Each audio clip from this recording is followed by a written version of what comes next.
하나님 말씀 보겠습니다. 사무엘상 7장 3절부터 11절까지만 읽겠습니다. 찾으셨죠? 교독합니다. 사무엘이 온 이스라엘 족속에게 말하여 이르되 만일 너희가 전심으로 여호와께 돌아오려거든 이방 신들과 아스타롯을 너희 중에서 제거하고 너희 마음을 여호와께로 향하여 그만 섬기라. 그리하면 너희를 블레셋 사람의 손에서 건져내시리라.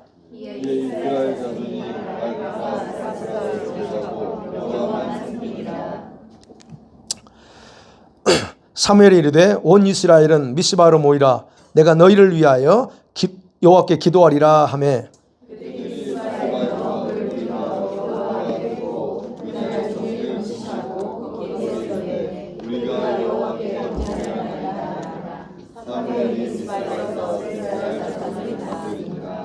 이스라엘 자손이 미스바에 모였다함을 블레셋 사람들이 듣고 그들의 방백들이 이스라엘을 치려 올라온지라. 이스라엘 자손들이 듣고 블레셋 사람들을 두려워하여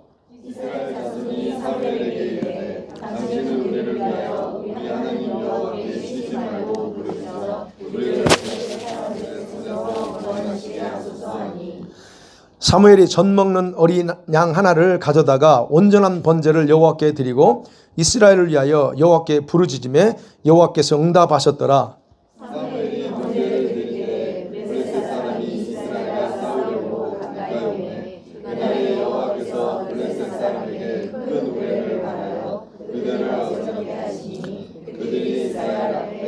같이 읽습니다. 이스라엘 사람들이 미스바에서 나가서 블레셋 사람들을 추격하여 벳갈 아래에 이르기까지 쳤더라. 아멘. 오늘 사무엘상 7장은 그야말로 여러분이 성경을 좀 읽고 신앙생활 오래 하신 분들은 다 아는 미스바의 회개 대각성이라는 그런 에벤넷을 여기까지 오셨네 이런 타이틀로 많이 설교를 하는 그런 내용입니다. 그래서 오늘 미스바의 회개와 대각성 집회, 여기 집회입니다. 다 모여서 집회하는 거예요. 자, 블레셋에서 언약궤가 돌아왔습니다. 돌아왔는데 패하고 돌아온 게 아니고 하나님께서 스스로 블레셋과의 그 적진 속에서 전쟁에서 승리하고 돌아왔습니다. 그런데 아무도 그 승리의 계가를 불러주지 않습니다. 참 초라하게 오셨어요. 오히려 더 베스메스 사람들이 하나님의 그 거룩함을 침해하죠. 그 열어봐서는 안 되는 걸 열어봄을 통해서 하나님의 거룩함을 침해하고 결국 궤는 그 언약궤는 기럇 여아림이라는 동네로 이동을 하게 됩니다. 이 지역이 기럇 여아림이라고 하는 어느 정도냐면 높은 산지예요. 그래서 베스메스라는 지역이 350m예요. 그 해발. 그런데 기럇 여아림은 더 높습니다. 762m예요. 그러니까 좀 더 산으로 올라가는 거죠. 자, 기럇 여아림이라고 하는 뜻은 숲의 성읍이라는 거예요. 숲 속에 있는 성읍이라는 그런 이름이에요. 근데 베스메스에서 북동쪽으로 14km 더 올라가요. 예루살렘에서부터는 북서쪽으로 올라가는 거죠. 12km 정도 올라가는 그 지역이 있으면 그 근방 전부 다 그 근방입니다. 그리고 나서 이 언약궤가 아비나답의 집에 있었다라고 합니다. 7장 1절 2절 보면. 그러면 그 내용을 보면 이 아비나답의 집은 낮은 마을에 있지 않았다는 얘기예요.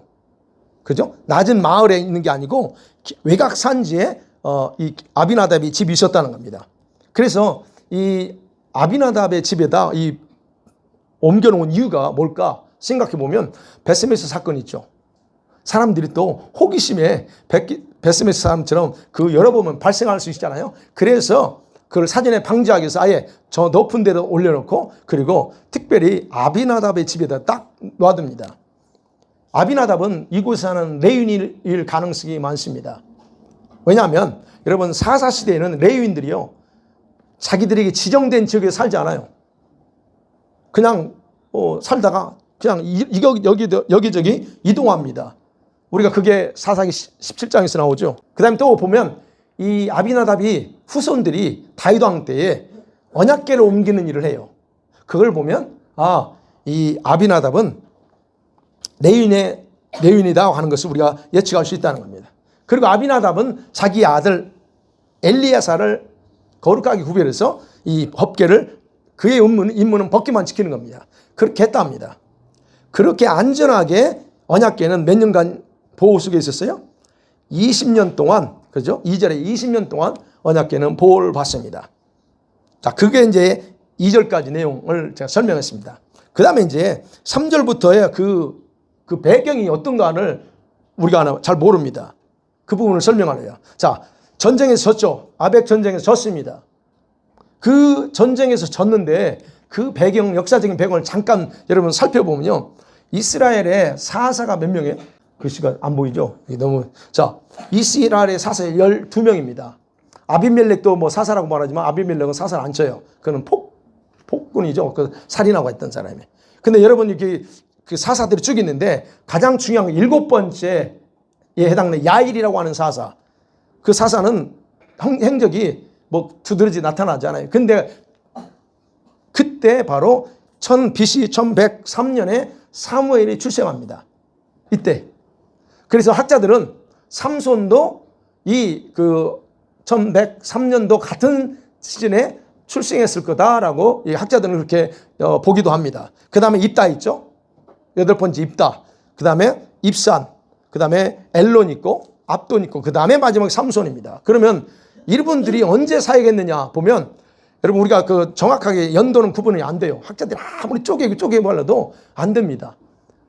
그렇지만 대충 이때 사역했을 거다라고만 이렇게 예측합니다. 그러면 삼손이 동일하게 사무엘과 같은 때에 태어났다. 예를 들어서 한다면 여러분 이때 지금 아벡 전투 있잖아요. 아벡 전투한 때가 BC 1075년입니다. 1075년이에요. 그러면 1103년에다가 1075를 빼면 몇 년이에요? 제가 계산했으니까 알려드릴게요. 28입니다. 그러니까 제가 뭘 보려고 하면 사무엘의 나이를 보려고 하는 거예요. 사무엘의 나이 28세입니다. 이때 당시에 28세. 그 다음에 만약에 삼손도 그때 태어났다면 아마 20대 후반이나 그렇게 됐을 거라는 거예요. 근데 삼손은 여기서 이제 죽습니다. 왜 이제 그러냐면 이스라엘이 아벡에서 전쟁에 패배한 이후에 여러분 기억하셔야 될 건 계속적으로 이 블레셋한테 시달려요. 사실 성경에 안 나오지만 시달린다입니다. 그리고 종교적인 생활도 굉장히 제한을 받아요. 졌잖아요. 졌으니까 속국과나 마찬가지예요. 그리고 분명히 언약궤는 아비나답의 집에 있었어. 근데 거기서 제사를 드리는 게 아닙니다. 그냥 궤만 지키도록 한 걸 보면 어떻게 보면 보세요. 그때 실로가 파괴됐다고 그랬잖아요. 제사할 수 있는 곳이 파괴됐어요. 그러면 공식적인 예배, 제사는 중지됐다 하는 겁니다. 그걸 알 수 있다는 게요. 뿐만 아니라 당시에 사무엘이 있었잖아요. 지금 이제 20대예요. 그러면 사무엘이 존재했었지만 그리고 우리가 앞장에서 4장, 3장과 봤을 때 하나님은 사무엘과 함께 하면서 사무엘이 무슨 말하든 다 그 말대로 되게 이루어지게 했다 그랬잖아요. 그러면 분명히 하나님은 사무엘과 함께하는 그런 상황이었습니다. 그런데도 불구하고 하나님은 사무엘에게 어떤 행동도 하라고 지시하지 않아요. 우리가 그 부분을 생각해 봐야 돼요. 물론 백성들은요 하나님이 사무엘과 함께 하신다는 거 알았어. 사무엘을 보면 이스라엘 하나님 함께 있어. 알았어. 그러나 그들은 하나님을 섬긴다면서도 문제는 뭘 섬겨요? 전심을 다해 섬기지 않습니다. 그리고 회개하지도 않아요. 여전히 이방신들 아스테라 여신을 자기들이 신으로 섬기면서 동시에 하나님도 섬겼어요. 그게 이제 오늘 3절 말씀 사무엘이 얘기하는 거예요. 왜? 여전히 그들은 그렇게 하고 있었기 때문에. 이런 상황이에요. 그들이 그런 생활을 할수록 어떻게 할까요? 하나님은 그들이 블레셋에 의해서 당하는 압박, 이런 어떤 억눌림, 그걸 더 강하게 만들 수도 있습니다. 그런 기간이 몇 년이라고요? 20년입니다. 그러니까 이 아벡 전투 그래서 거기 이후에 20년이에요.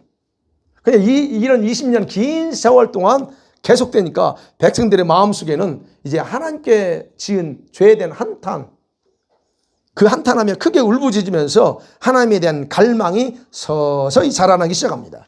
그래서 그것을 2절에서는 이렇게 표현했잖아요. 이스라엘 온 족속이 여호와를 사모했다 이렇게 표현했어요. 그런데 사모했다는 히브리 말은 그게 아니에요.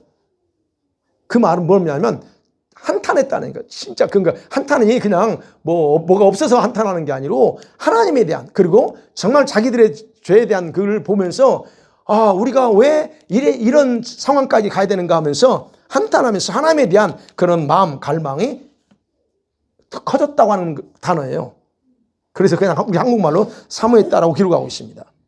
그러니까 결국 20년이라는 긴 시간이었지만 백성들 사이에서 하나님에 대한 목마름이 점점점 더 커지게 나오니까 하나님은 사무엘을 서서히 움직이기 시작하는 겁니다. 사무엘을. 자, 이런 상황이 있어요. 그 다음에 두 번째 생각할 게 이제 오늘 본문에 나옵니다. 본문에서 회개를 촉구하는 그런 내용이 전부 다. 사무엘은 이스라엘 온 족속에게 뭐라고 하냐면 그들이 이중적인 신앙 태도, 하나님에 대한 이중적인 태도에 대해서 단호하게 행동할 것을 촉구하는 메시지를 선포합니다. 여러분, 하나님께서 말씀합니다. 그러니까 사무엘이 선포하는 거예요. 하나님 말씀하기를 너희가 만일 하나님만을 갈망하고 싶고 또 전심으로 여호와께 돌아오고 싶으면 일단 너희들이 가져온 이방신들 아스타롯을 전부 다 제거하라. 전부 다 없애버리라. 그리고 너희들의 마음을 여호와께로만 향하라. 그리고 오직 그만 섬기라. 그리하면, 이게 3절이에요. 그리하면 너희를 블레셋 손에서 하나님이 확실하게 건져줄 거야. 여러분, 이 말씀을 우리는 읽지만 이스라엘 백성들 입장에서는 이 압제당하는 그 상황 20년간 압제당했어요. 그건 과거에는 어때요? 구원해주면 또 돌아갔잖아요. 이런 상황 속에서 반복되는 거예요. 그러면 이런 그 부분에 대해서 하나님이 약속해 준대. 블레셋을 완전히 지켜주겠대. 근데 그 부분에 대해서 다른 때와 달리 더 큰 그런 희망을 가졌다는 거예요. 그래서 여기서 보면 돌아온다고 하는 거 있잖아요. 3절에 돌아오래거든. 돌아온다는 말은 방향을 바꾸라는 거예요. 또는 회개하라는 단어예요. 그리고 전심으로 그랬죠. 전심으로. 이거는 마음 뿌리까지 움직이라는 거예요. 마음에 뿌리가 있나요? 근데 그 마음, 가장 깊은 마음 밑바닥까지 움직여서 돌아오라는 거예요. 그러니까 온 마음을 다해서 마음속에 깊이 뿌리내려진 우상에 대한 욕망을 오직 하나님께만 방향을 바꾸기 위해서 마음의 깊은 바닥까지 회개하라는 그런 내용을 사무엘이 선합니다. 그 백성들은 그 말 뜻을 알아요. 바로 그게 돌아오는 거예요. 완전히. 하나님 잘못했어요. 나 돌아갈게요. 이 차원이 아니에요. 여기서는 지금. 그래서 여러분, 회개는 자기 마음의 밑바닥까지 드러내는 것이 하나님 앞에서 회개입니다. 우리가 하나님 앞에서는 못 드러낼 게 없잖아요. 그죠? 그게 진짜 회개라는 거예요. 사무엘이 백성들에게 요구한 회개 운동은요, 단순히 말만이 아니에요. 가장 근본적인 마음의 바닥, 이것이 청소돼야 다시는 우상에게 지금 우상 생활, 이 우상에 대해서 얼마나 오래 여러분 섬겼는지 아세요? 가나안 땅에 들어온 이후에 300년이 넘게 우상도 섬기고 하나님 섬기고 이랬어요. 그러니까 그 마음 바닥이 얼마나 뿌리가 깊냐 이거예요. 그런 모든 부분들. 그래서 우상에게 더 이상 기웃거리지 마 하는 거. 그래서 지금 사무엘이 완전하게 그걸 하라는 거예요. 마음 밑바닥까지 뿌리내진 우상들에 대한 마음, 생각들. 아스타롯에 오늘 보면 그 아스타롯에 대한, 특별히 아스타롯에 대한 사랑. 이것을 그래서 제거한다는 표시로 실제 우상들을 다 제거해서 그들이 불태워버립니다. 여러분, 이렇게 할 때 회개는 완전해져요. 내가 이걸 가지고 있으면서 하나님 나 절대 안 할게요. 이거 아닙니다. 이거 가지고 있으면 이거 다 없애버려야 진짜 회개라는 거예요. 그럼 여기서 보면 이방신들이라고 표현했어요. 이방신들과 아스타롯. 이방신들은 풍요를 상징하는 그때 당시 바알이신, 바알. 우리 너무 잘 아는 바알신. 여러분, 가나안의 많은 신들 중에서 최고의 남자신입니다. 풍요, 힘, 폭력 이런 신을 바알이라고 그래요. 근데 아스타롯은 어때요? 여자신입니다. 최고의 여신으로서 음란의 신입니다. 예. 여러분, 가나안에서는 보통 이 두 신들을 같이 숭배했어요. 보통 다 같이 숭배했어요. 그래서 이제 의식을 행할 때는 항상 뭐가 따라요? 성행위가 따랐습니다. 필수적이었어요. 그 남창 여창들이 필수적이었다는 거예요. 그럼 이스라엘이 바로 이 두 신들을 섬기는 그런 우상 숭배와 음란 문화를 그대로 따라했다는 거예요. 여러분, 그런데 이런 더러운 종교와 문화가 악하다고 강조해도 자기 속에는 옳은 대로 행했기 때문에 주님께 전혀 구애를 받지 않은 거예요. 내가 생각할 때는, 그래 사상이 그렇다고 그러지, 내가 생각할 때는 이렇게 나갔다는 거예요. 그러니까 구애 안 받은 거예요. 뭐 하나님도 섬기고 여기도 신고 하는 건 아무 문제 없다라고 생각하는 거예요. 그래서 사무엘은 하나님과의 관계가 다시 완전하게, 진짜 이제 너희들이 하나님 관계를 완전하게 회복시키고 하나님께 돌아가려고 한다면 반드시 먼저 철저한 회개와 이 우상들을 제거하라고 명령하는 겁니다. 그런데 희한한 것은 백성들은 주저하지 않고 사무엘의 그 말대로 그대로 행합니다. 예전과 달라요. 20년간 압박당하면서 얼마나 마음이 열려있는가를 볼 수 있죠. 그래서 본문을 살펴보면, 그래서 보면 그래요. 4절을 보니까요, 이스라엘 자신이 바알들과 아스다롯을 제거했다 그럽니다. 곧바로 제거합니다. 예. 근데 이걸 조금 더 여러분 깊이 생각하면 무슨 말이냐면, 백성들이 우상을 제거하고 음란한 짓을 하지 않는다는 것은 엄청난 각오가 필요했다는 거예요. 무슨 말이에요? 오랜 생활 속에 풍요의 신을 섬겨서 바알을 같이 겸해서, 그리고 성적인 음란함에서 오는 쾌락, 이 아스다롯은요, 그 쾌락은 자기들 몸이 기억하고 있어요. 내 몸이 그 쾌락을 알고 있어. 왜요? 아까 말씀드렸죠. 이미 300년 넘도록 이 생활에 익숙해져 있어요, 이들은. 그렇기 때문에 이걸 한 번에 버린다? 쉬운 일이 아니라는 거예요. 우리가 한번 습관 바꾸는 거 이게 쉽습니까?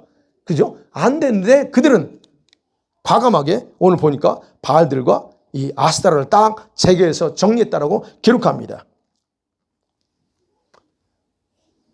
여러분, 그들이 그렇게 할 수 있었던 게 뭘까? 어떻게 그렇게 할 수 있을까? 여러분, 실제로 그들의 정신과 마음과 생활이 그만큼 힘들었어요. 너무 고달팠다는 얘기예요.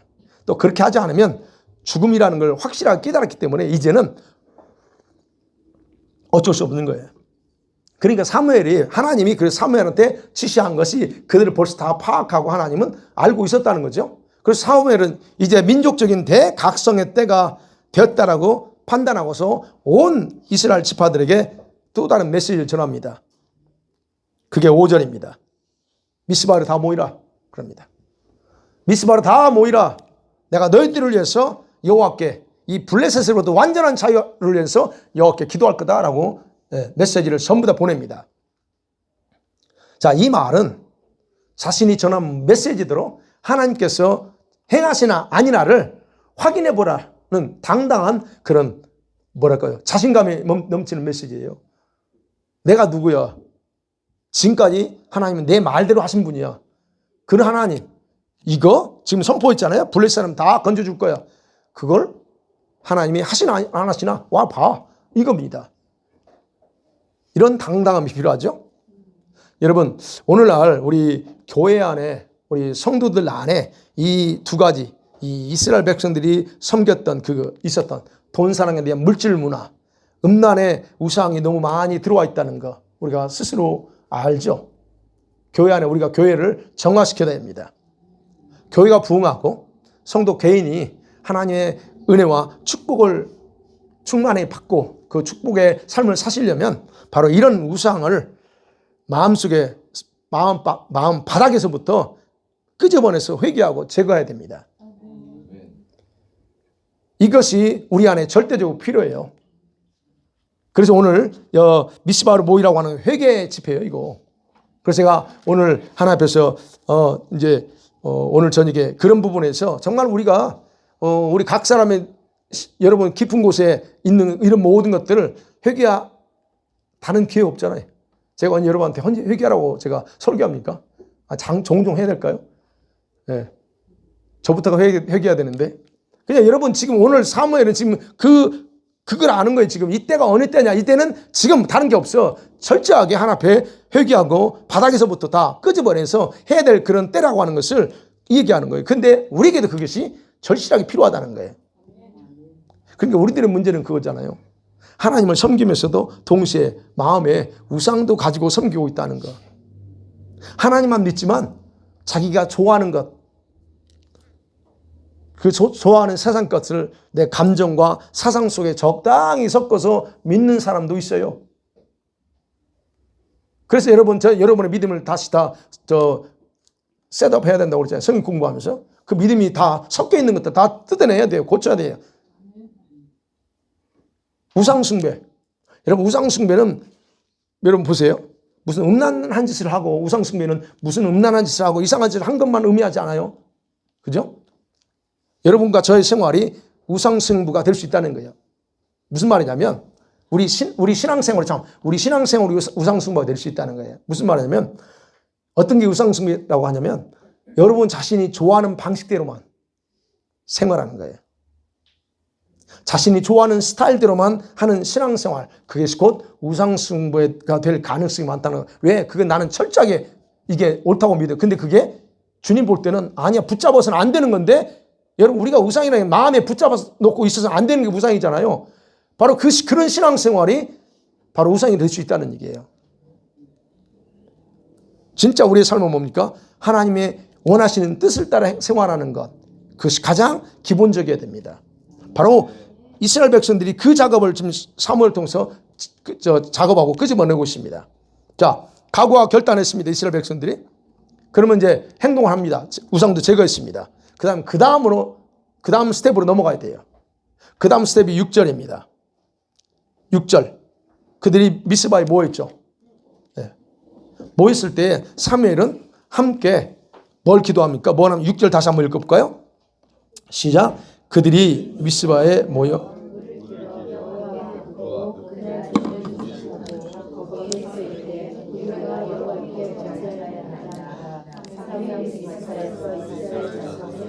아멘. 이겁니다. 백성들이 모였을 때 사무엘이 함께, 백성들과 함께, 사무엘 혼자 하지 않습니다. 백성들과 함께 우리가 여호와께 범죄했습니다. 죄를 자백합니다. 죄를 자백하는 회개를 합니다. 회개 기도입니다. 이때 드는 회개는 실제적인 범죄에 대해서 가슴을 찢는 기도입니다.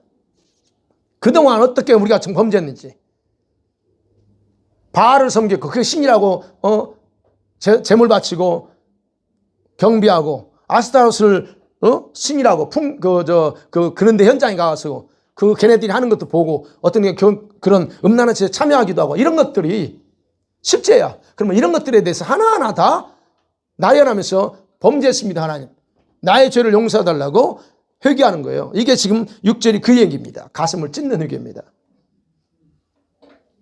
근데 사무엘이 이런 금식도 했죠? 금식과 회개에 맨 앞자리에 서 있다는 거예요. 맨 앞자리. 자신이 먼저 서서, 자신은 그런 일 한 적 없어요. 그죠? 사무엘은 그런 우상 섬긴 것도 없고, 그런 현장도 간 적 없어. 그렇지만, 자기가 먼저 회개합니다. 같이. 우리가 범죄했습니다라고 회개해요. 그러니까 선지자로서 자신이 먼저 하나님 앞에서 기도함을 통해서 하나님의 실제적인 역사하심을 자기를 중심으로서 나타나는 원리를 그는 알고 있어요. 자기가 먼저 해야 된다는 걸 알아요. 너희들이 회개해마. 그러면 백성들이, 아니, 여러분 그러지 않겠어요? 그게 자기 원리적으로 그렇다는 거야. 리더인 자기가 이제 하나님이 세운 선지자야. 그러면 자기가 먼저 죄를 지었지 않았을지라도 대리 회개하면서 나가는 거예요. 이게 원리라는 거예요. 그러니까 여러분, 우리가 교회가 잘 되고 가정이 잘 되려면 물론 서로가 다 잘해야 되지만, 한 사람이 여러분 가정에서 영적인 리더가 되는 여러분이 회개하고 기도하면 되고, 남편이 안 돼. 남편이 가정해야 되지만 남편이 그 급이 안 돼. 그러면 아내인 여러분이 하셔야 돼요. 하나님 용서해달라고. 그러면 교회는 어떻습니까? 교회 리더는 접니다. 제가 그러면 그 부분에 대해서 회개하는 거예요. 여러분, 그래서 영적인 부흥이라기에는 반드시 영적인 지도자들의 여러분 회개 또는 중보 기도가 먼저 있어요. 네. 그러니까 그런 부분에서 우리 교회가 영적으로 제대로 돌아가지 않고 있다?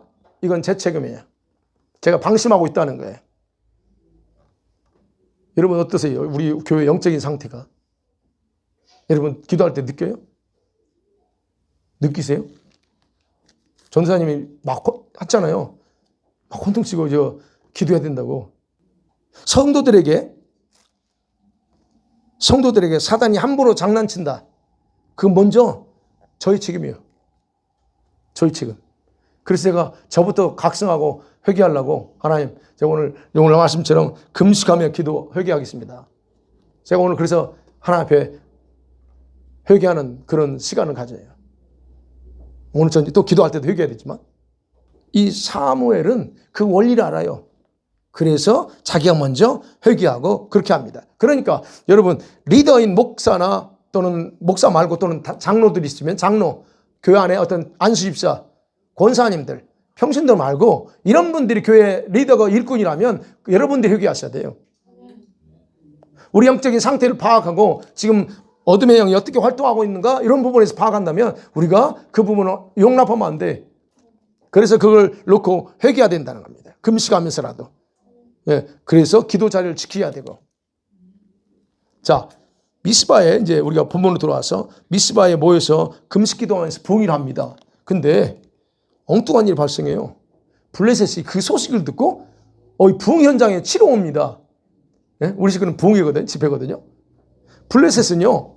이스라엘이 한 곳에 모였다고 하니까 모였을 때 공격하면 최소의 노력으로 최대의 어떤 승리를 거둘 거라라고 판단하고 온 거예요. 지파들이 다 모였잖아요. 지금.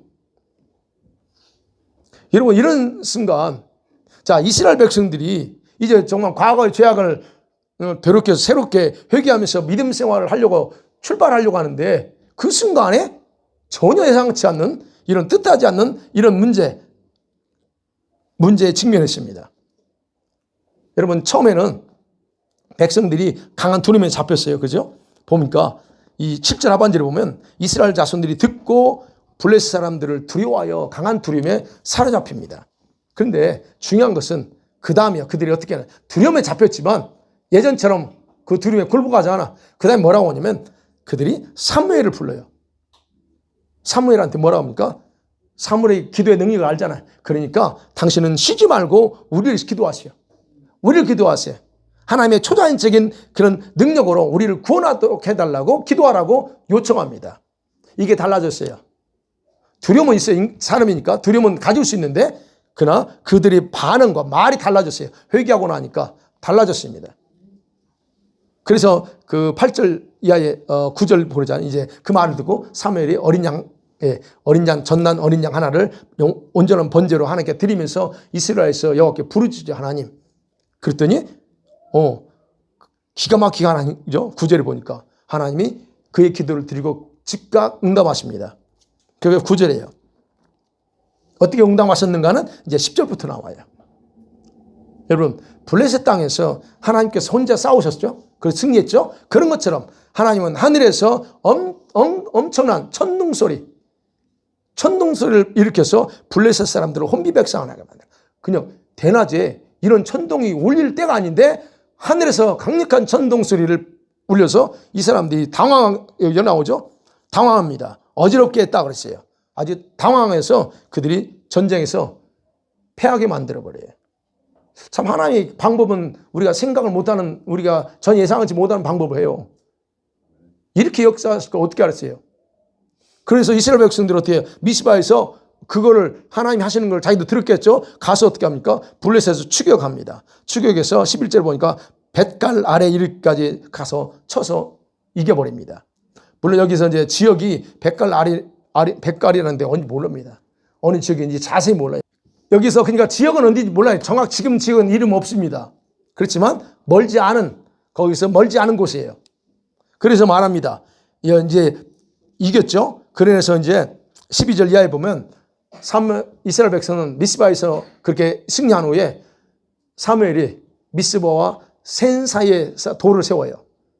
세워서 모든 백성들이 기억하도록 여호와께서 여기에 이르기까지 우리를 도우셨다라고 돌을 기념비를 하나 딱 세웁니다. 그리고 이름 뭐라고 줘요?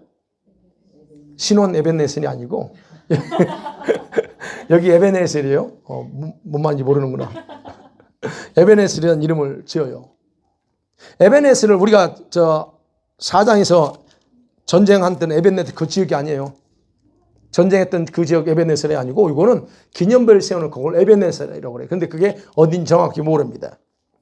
자, 그리고 나서 이제 블레셋은 사무엘이 선지자로서 활동하던 기간 동안에요. 이스라엘을 들어오지 못해요. 13절. 한번 13절 한번 같이 볼까요? 13절 시작. 이에 블레셋 사람들이 굴복하여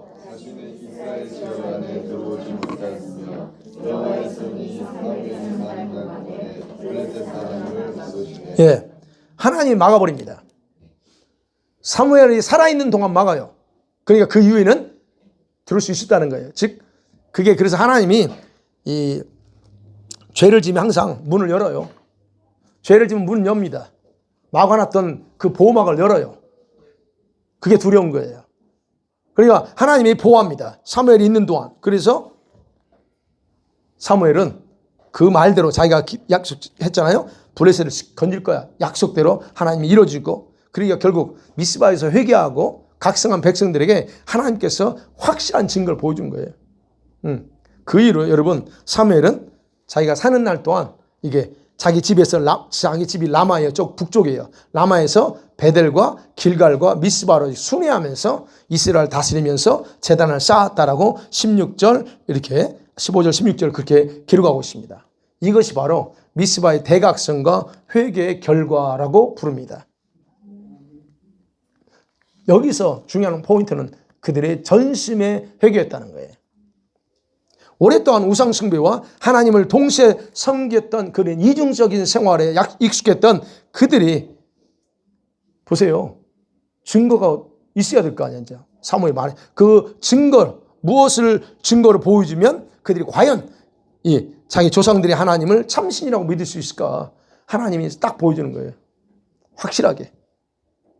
그래서 하나님께서는 블레셋의 압제 속에서 신음하면서 그렇게 조상들의 하나님에 대한 그 갈망이 깊어지기 시작할 때 딱 확실한 증거를 보여줌으로 그들이 더 이상 부정하지 못하게 만든 것.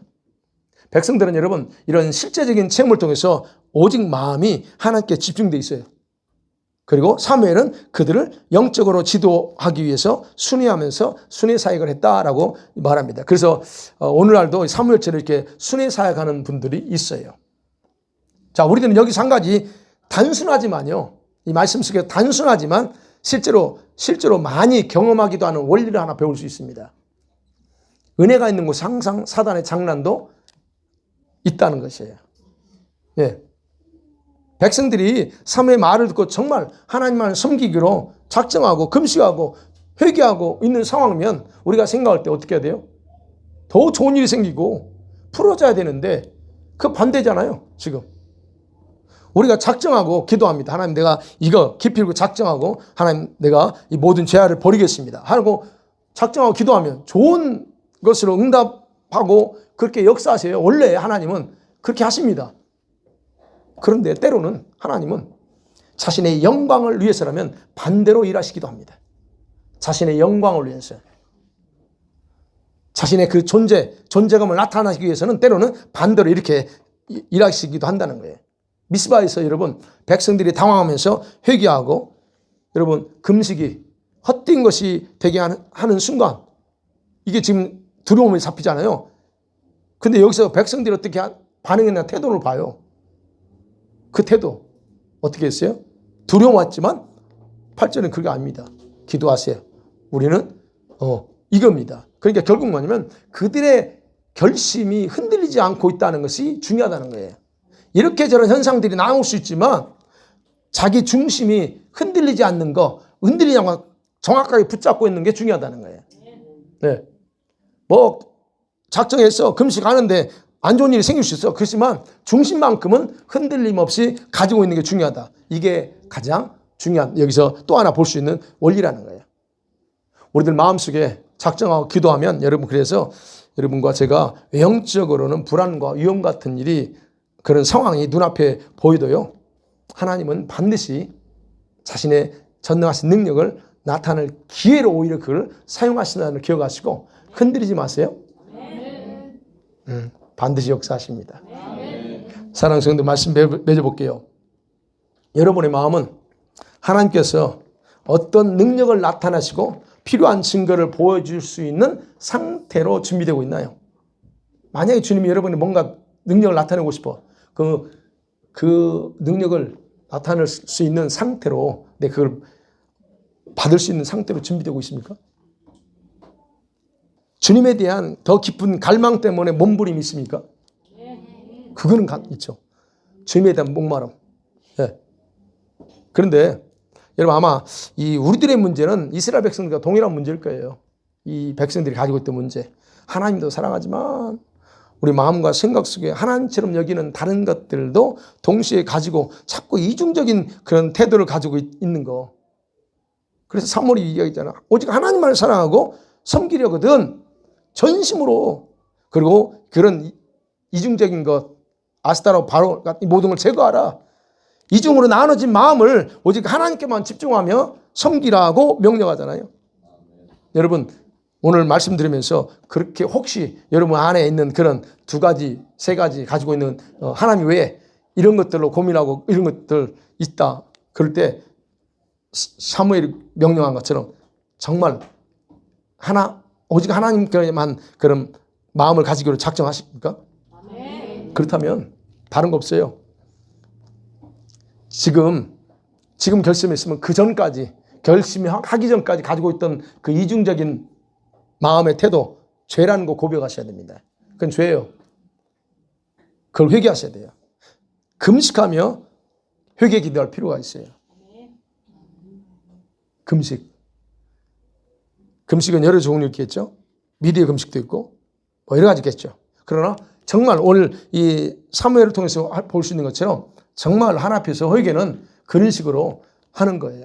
하나님 정말 내가 이런 내면에 있는 모든 것들을 다 하나님 앞에 죄라고 고백하면서 죄에 졌다는 것들을 실제로 고백하면서 그래서 저와 여러분 우리 안에 있는 악함과 더러움과 음란함에 대한 회개가 우리가 희미해지잖아요. 그럼 우리 마음은 점점 더 죄악을 허용하게 돼요. 무뎌져 간다는 얘기예요. 그러니까 저와 여러분 가정에 우리 각자에게 또 교회 안에 원수가 장난하고 우리 성도들을 공격한다? 이거는 저의 책임이야. 그래서 제가 하나님 회개하고 통회하고 하나님 내가 잘못했습니다. 회개하는 거예요. 이런 모든 부분에서. 교회 안에 이런 부분이 여러분이 기도하시면서 보셔야 돼요. 물론 이제 전사님이 그랬잖아요. 기도할 때 밖에서 들어오지 못하고 밖에 있다. 그것까지 안심하면 안 됩니다. 제가 말씀드린 여러분 그놈들은 밖에 있지만 여러분을 통해서 들어오는 건 그냥 들어와요. 여기. 여러분을 따라가고 달아니는 그놈들은 이 안에 들어옵니다. 이게 원리예요.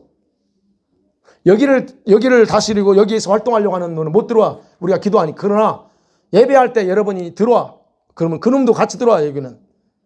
그놈들이 장난하는 시. 그래서 예배 드릴 때 말씀 드릴 때 왜 엉뚱한 생각하고 엉뚱한 일이에요? 바로 그놈들이 장난하는 거예요.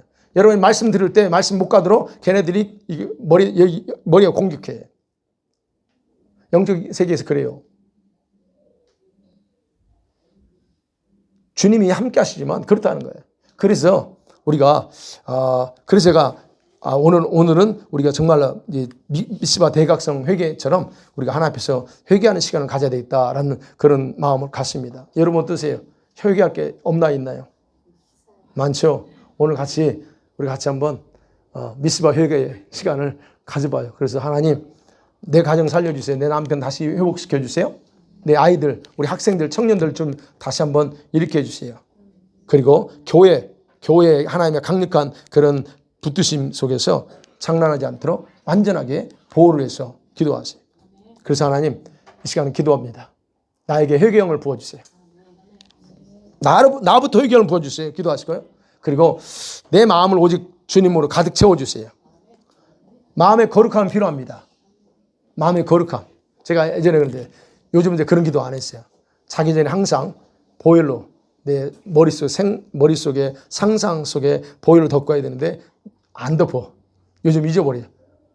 심장 가운데도 이 보일러 덮고. 그런데 이런 부분에서 하나님 마음의 거룩함을 이룰 수 있도록 채우고 말씀으로 더 강하게 달라고 여러분 각 가정을 해서 그 다음에 해보고 또 빡세게 한 30분 회개하셔야 돼요. 우리 같이 회개하자고요. 그러면 뭐 제가 무슨 말씀 아니죠? 다른 거 없어요. 우리 각자 자신에서 우리 주연창에 세 번 부르고